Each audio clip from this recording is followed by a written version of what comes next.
18வது மக்களவை பொதுத் தேர்தல் முதல் கட்ட வாக்குப்பதிவு இன்று தொடங்கி இருக்கின்றது.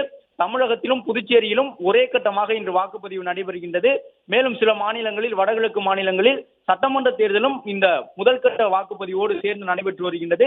சேலம் மாவட்டம் சிலுவம்பாளையத்தில் இருக்கக்கூடிய வாக்குச்சாவடியில் எதிர்க்கட்சித் தலைவர் எடப்பாடி பழனிசாமி தன்னுடைய வாக்கினை செலுத்துவதற்காக வாக்காளர்களுடன் வரிசையில் காத்திருக்கின்றார். சரியாக காலை 6:50 மணிக்கே சிலுவம்பாளையம் வாக்குச்சாவடிக்கு தன்னுடைய குடும்ப உறுப்பினர்களுடன் எதிர்க்கட்சித் தலைவர் வருகை தந்திருந்தார். அதிமுக பொதுச் செயலாளர் எதிர்க்கட்சித் தலைவர் எடப்பாடி பழனிசாமி அந்த வாக்காளர்களுடனான வரிசையில் நின்று தன்னுடைய வாக்கினை செலுத்த இருக்கின்றார். அதே போன்று திருவான்மியூரில் இருக்கக்கூடிய வாக்குச்சாவடிக்கு காலை 6:40 மணிக்கு முன்பாகவே நடிகர் அஜித்குமார் வருகை தந்திருந்தார். வருகை தந்து அங்கு அமர்ந்திருந்த அவர் முதல் வாக்காக அந்த வாக்குச்சாவடியில் தன்னுடைய வாக்கினை பதிவு செய்தார். அது மட்டுமல்லாமல் பல்வேறு தொகுதிகளிலும் வேட்பாளர்கள் தங்களுடைய வாக்கினை முதல் வாக்காக அந்த வாக்குச்சாவடியில் பதிவு செய்திருந்தார்கள். அதன் தொடர்ச்சியாக தற்பொழுது அவரவர் தங்களுடைய தொகுதிகளுக்கு இருக்கக்கூடிய வாக்குச்சாவடிகளுக்கு பயணம் செய்து வருகின்றார்கள்.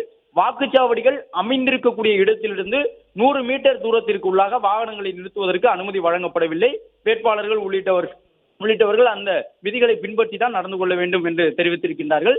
வாக்குப்பதிவு தொடங்கி இருக்கக்கூடிய சூழ்நிலையில் எதிர்க்கட்சித் தலைவர் எடப்பாடி பழனிசாமி தன்னுடைய வாக்கினை சேலம் மாவட்டம் சிலுவம்பாளையத்தில் இருக்கக்கூடிய வாக்குச்சாவடியில் குடும்ப உறுப்பினர்களோடு இணைந்து வாக்கினை பதிவு செய்து வருகின்றார்.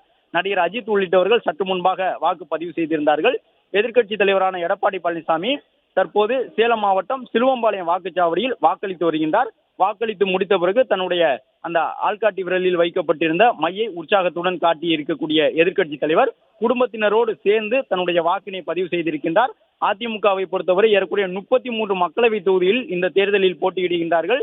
அதன்படி சேலம் மாவட்டம் சிலுவம்பாளையம் சேலம் மக்களவை தொகுதிக்கு உட்பட்ட சிலுவம்பாளையம் வாக்குச்சாவடியில் எதிர்க்கட்சித் தலைவர் எடப்பாடி பழனிசாமி வரிசையில் காத்திருந்து வாக்களித்து முடித்திருக்கின்றார். கிட்டத்தட்ட ஒரு 20 நிமிடங்கள் வரை அவர் அங்கு வருகை தந்து காத்திருந்து தற்போது தன்னுடைய வாக்கினை பதிவு செய்திருக்கின்றார்.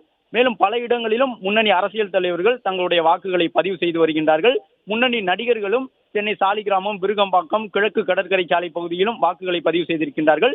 சிலுவம்பாளையம் வாக்குச்சாவடியில் அந்த முதல் 10 வாக்காளர்களுக்குள் ஒருவராக எதிர்க்கட்சித் தலைவரான எடப்பாடி பழனிசாமி வருகை தந்து வாக்களித்திருக்கின்றார்.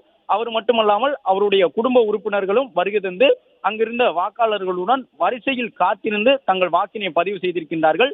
வாக்களித்து முடித்த பிறகு தன்னுடைய இடதுகை ஆட்காட்டி விரலை உயர்த்தி காட்டி, மை வைத்திருக்கக்கூடிய அந்த விரலை உயர்த்தி காட்டி எதிர்க்கட்சித் தலைவர் எடப்பாடி பழனிசாமி உற்சாகத்துடன் தற்போது அங்கிருந்து புறப்பட்டு சென்றிருக்கின்றார். பல இடங்களிலும் அதிமுக சார்பில் போட்டியிடக்கூடிய வேட்பாளர்கள் வாக்களித்திருக்கின்றார்கள். திமுக சார்பில் போட்டியிடக்கூடிய வேட்பாளர்களும் வாக்களித்திருக்கின்றார்கள். இன்னும் சற்று நேரத்தில் தமிழக முதலமைச்சர் மு.க.ஸ்டாலின் தன்னுடைய குடும்பத்தினருடன் வருகை தந்து வாக்களிக்க இருக்கின்றார். அதற்கு முன்பாக முன்னணி அரசியல் தலைவர்கள் பலரும் தற்போதைய வாக்களிக்க தொடங்கி இருக்கின்றார்கள். எதிர்க்கட்சித் தலைவரை பொறுத்தவரை சேலம் மாவட்டம் சிலுவம்பாளையத்தில் இருக்கக்கூடிய வாக்குச்சாவடியில் அவருக்கான வாக்குகள் இருக்கின்றன.